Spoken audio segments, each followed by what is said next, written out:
Am I the a-hole for refusing to help my sister pay for her kids' medical bills because of what happened when I needed help? Okay, so this is messy as heck, but I need to get it out of my head. My sister, 28 female, and I, 26 female, aren't super close. And honestly, we've never really been. She's one of those people who's always had her life together. Good job, nice house, all that. Me? Not so much, lol. I've had my ups and downs, and a couple of years ago, it got really bad. 2 years ago, I lost my job. Completely out of the blue, hey, thanks for everything. We're shutting down. Good luck. I was screwed. I had no savings because, life is expensive, and I was living paycheck to paycheck like everyone else I know. My rent was due, and I had no idea how I was going to pay it. I was freaking out. Can't sleep, crying all night, stomach in knots level freaking out. I swallowed my pride, already in the toilet at this point, and called my sister. I asked her if she could lend me $1,000 to cover rent. Not give me, lend me. I promised to pay her back as soon as I got a new job. I wasn't asking for a handout, just for help. She didn't even hesitate. She said no, straight up. Flat, cold, no. Then she gave me this whole speech about how she doesn't believe in lending money to family because it always goes wrong and ruins relationships. She said it wasn't personal, just her policy, and then basically hung up on me while I was sobbing. I was devastated. Like, I get it, no one's obligated to help me, but I'm her sister. I wasn't asking for anything crazy, I just needed help to not end up homeless.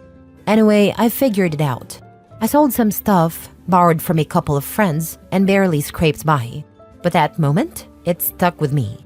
It changed how I see her. She made it very clear I couldn't rely on her when things got tough. I never said anything to her about it after that, because what's the point? But I never forgot. Fast forward to last week.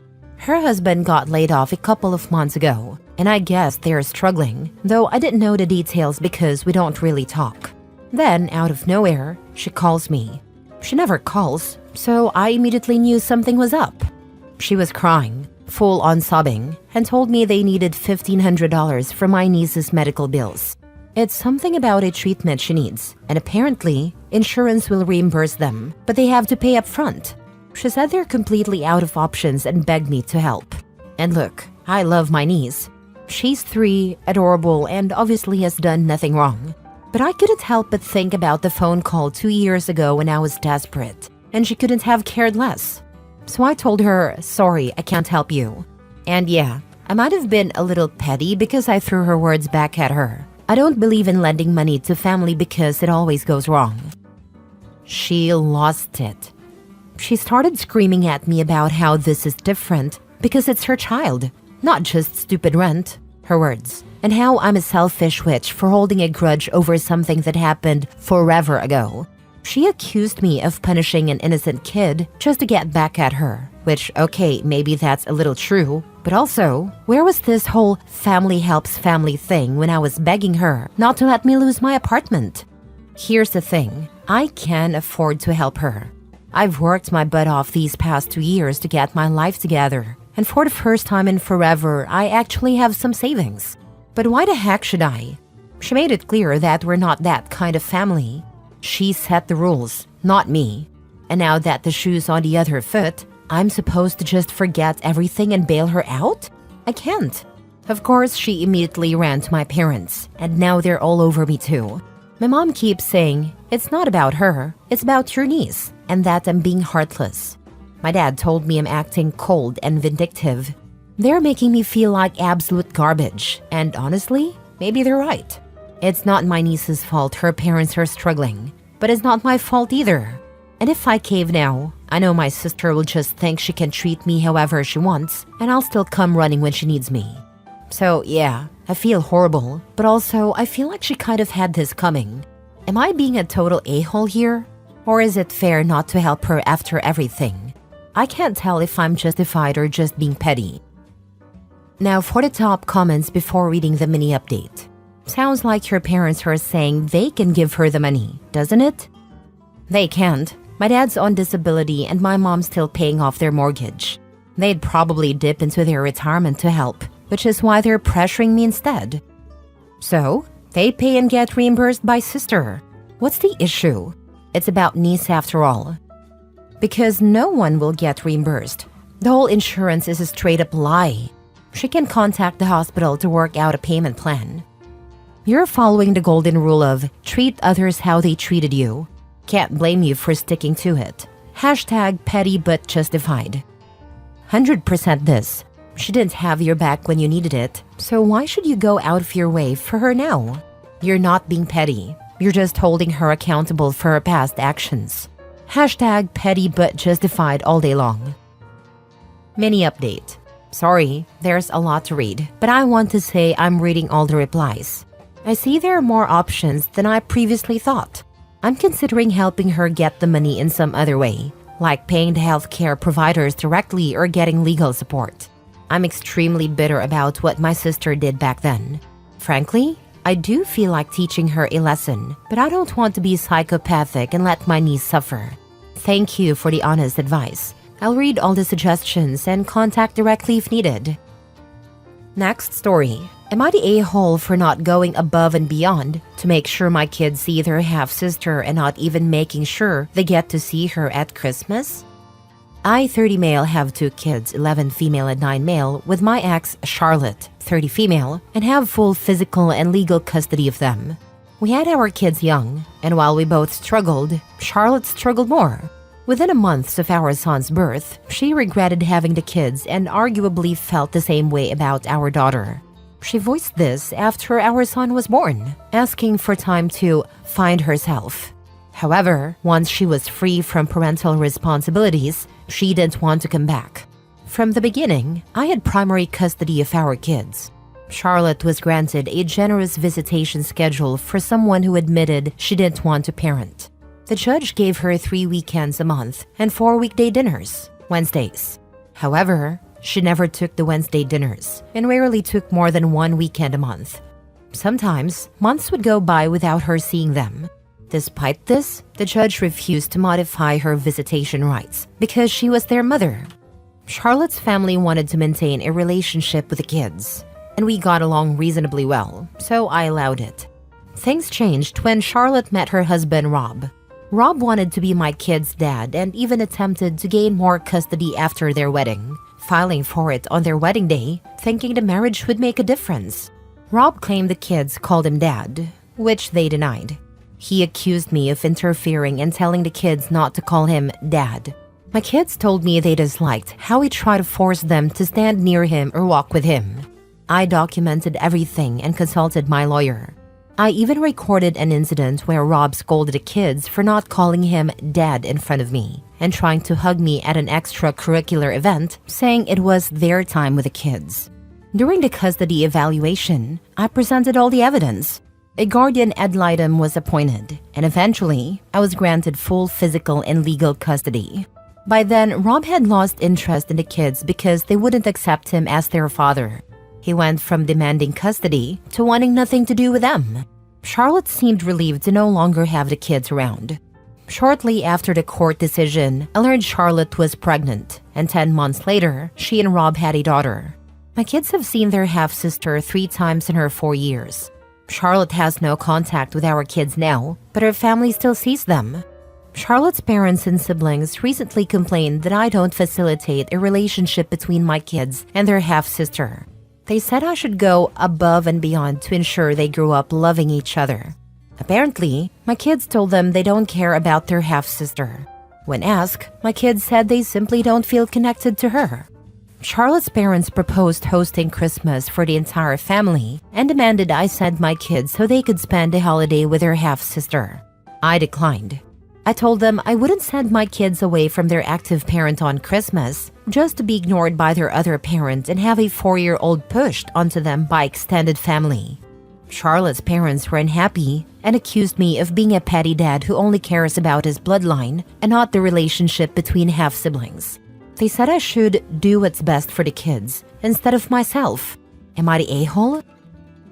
Not the a-hole. You are prioritizing your children's comfort and emotional well-being, which is your primary responsibility as their parent. Relationships between siblings should develop naturally, not be forced, especially in complex family dynamics like yours. Keeping your kids with you on Christmas, a significant family bonding time, is entirely reasonable. Charlotte's family's expectations are not only unfair, but also disregard your children's preferences and feelings. You're doing the right thing by putting their needs first. Not the a-hole. They're being selfish. It's absurd for them to claim it's best for the kids to be away from their safe, involved parents for a major holiday. Your responsibility is to your own children, and if they're not interested in a relationship with their half-sister, you're under no obligation to force it. I think so too. Especially when it would lead to them being ignored by their mom and outright berated by Rob. Next story. Am I the a-hole for not working on forgiving my sister in therapy, even though we're in family therapy? I, 17 female, stopped talking to my sister, 14 female, 8 months ago. We've always had fights, sometimes bad or annoying ones.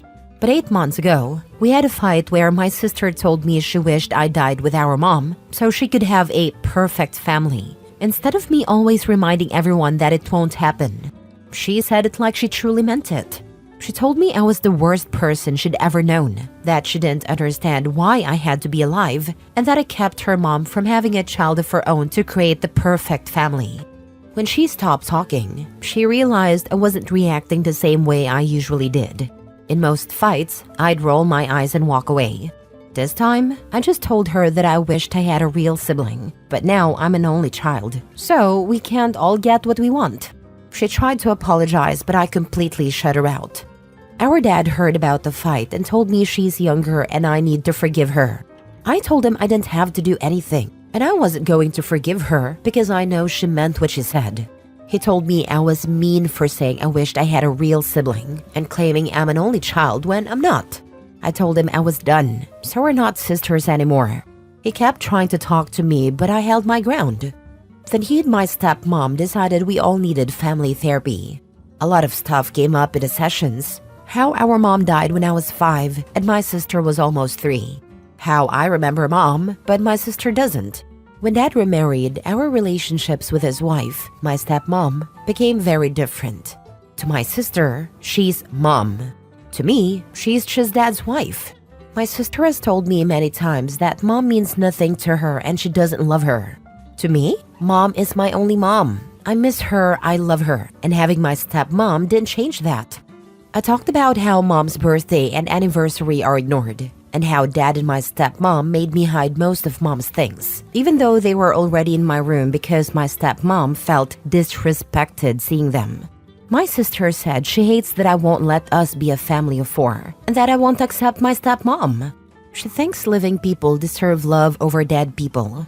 She also believes it's unfair that dad and my stepmom never had kids together because dad already had us. And she blames me for denying them children. My stepmom said she wished I'd accepted and loved her, but she knows that didn't happen. When we discussed the fight, my sister told the therapist she was angry at me because, during an outing with my stepmom, someone asked her about having her own kids, and it made my stepmom sad. My sister said it made her feel bad for my stepmom, and she hated me for doing that to her. When she saw me, she thought of all the times I showed my stepmom that she's not my mom, and prioritized remembering mom. She wanted me to know how that felt. I interrupted and said I already knew she meant what she said, and I told dad as much, but he didn't believe me. When the therapist asked me to comment, I said I was done. I explained that we've always fought about my stepmom, and I'm tired of being told I'm wrong for loving my mom instead of the woman my dad married. I also said I'd accepted a long time ago that my sister loved my stepmom and calls her mom, but that doesn't mean I have to. We went over the fight for weeks in therapy and they asked me to do forgiveness exercises. I refused. I said I wasn't going to forgive her and that I meant it when I said I was done. The therapist asked why I was in therapy, and I said I was forced to come, but I never agreed to work on things. My sister started crying and begged me to give her a chance. Dad was furious at me for making her cry and not participating in the therapy's purpose. He called me a disappointment and told me to figure out what I'll do in 2 months because he won't support me terrorizing my sister with my lack of forgiveness. Am I the a-hole? Now for the top comments. Tell your father to go F himself. His precious daughter wished you dead, repeatedly doubled down, and said she meant every word she said. Remind him and her that she's dead to you, and you'll be burying her when your dad kicks you out in 2 months. Wish him luck, and tell him he'll only have one daughter in 2 months' time. He must lose your number and forget about you, because for all intents and purposes, they'll both be dead to you. His money better be a great comfort to him when he's old and dying. Sometimes, you have to choose yourself, your own peace, and chart your way through life without the emotional blackmail, gaslighting, and financial threats, forcing you to do what they want because they'll cut you off. Not the a-hole. Dad's basically warned me that I won't be his daughter anymore. I won't cry over it, because I think he sucked as a dad to me when it comes to anything about mom, or even my stepmom. Clearly, he wants me to be as easy as my sister has been for him. Last story. Am I the a-hole for refusing to take in my estranged father after what they did to my mom and us growing up? I, 29 female, grew up in a household where my mom was both mom and dad. My father left us when I was 10 after cheating on my mom multiple times and eventually moving in with another woman. He never paid child support or helped financially, leaving my mom to work 2 jobs to make ends meet. We struggled a lot. Sometimes we didn't even know if we had food on the table. For years, my father made no effort to be part of my or my siblings' lives. He didn't call or visit or even send a card for birthdays or holidays. It was like we didn't exist to him. As I got older, I built a life without him and stopped expecting anything. Recently, I got a call from my older brother, 33 male, who told me our dad is now broke, sick, and living in poor conditions after his second wife left him. He is asking one of us to take him in and care for him. My brother declined because he has a family of his own and can't take on that responsibility. He suggested I might help since I don't have kids yet. When I said no, my dad called me directly for the first time in years. He said I was being ungrateful and heartless, claiming he's still my father and deserves compassion. He also tried to guilt me by saying he regrets his mistakes and just wants a chance to reconnect. I told him he made his choices years ago and can't expect me to step in now. He called me selfish and accused me of holding on to the past. Some family members agree with him, saying it's my duty to help him because blood is blood. But I can't bring myself to forgive someone who left us to suffer when we needed him the most. Am I the a-hole for refusing to take in my estranged father? Agreed to take him in as soon as he has paid all his mandated back child support, including interest. Hey Dad, you abandoned me 19 years ago and did not bother contacting me. I understand that you regret your mistakes and I empathize with you. Now please allow me to make the mistake of abandoning you too. If you are around 19 years, we can share stories around our regrets and compare notes. Thanks. Not the a-hole OP. At the end of the day, forgiveness and reconciliation are personal choices. You're not obligated to forgive your father or let him back into your life, especially if it compromises you. Not the a-hole. The only reason he is reaching out to reconnect is because he needs something from you. If he were healthy and still with wife number 2, he would not be contacting you. If the rest of your family is so set on blood is blood, they can help. I wholeheartedly believe that family is what you make it. Relationship dynamics trump sharing DNA. You may not have kids yet, but you have common sense.